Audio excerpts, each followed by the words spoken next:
Hello and welcome. I'm Mary with GotSafety, here with today's lesson on conveyor belt safety. Remember to sign off on your mobile device or on GotSafety.com to receive credit for this training. If you feel the need to pause this video at any time to have a discussion, we encourage you to do so. Anyone who works with or around conveyor belts should already be familiar with the hazards and what can be done to prevent injuries. That being said, it is never too late to adopt new safety practices or to be reminded of old ones. This lesson will mainly focus on safe practices and some do's and don'ts of conveyor belt safety.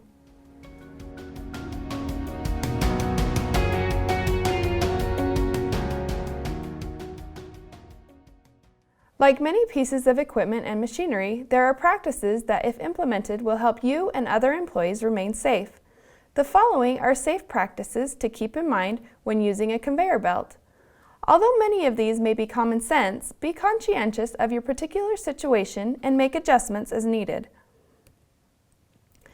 Do not sit, stand, walk, ride, or touch the conveyor belt at any time.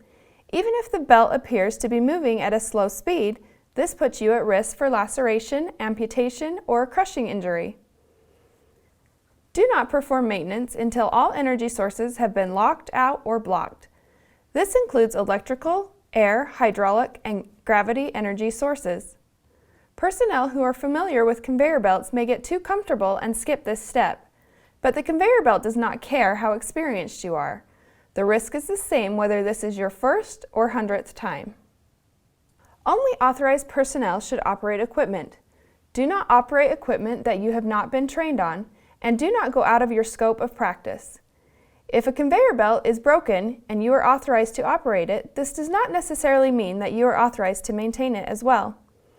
Furthermore, any employee trained to operate conveyors should know where all automatic shutoff switches or levers are.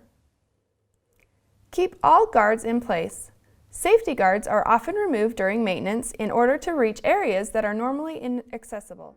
Hey everyone, if you just watched this video and are thinking, how do I get more of these videos? Click on this link or go to GotSafety.com and we'll show you how you can digitally sign and record employee training records, build custom forms, or even access your OSHA documentation. Go to GotSafety.com right now or call 1-800-734-3574 for more information.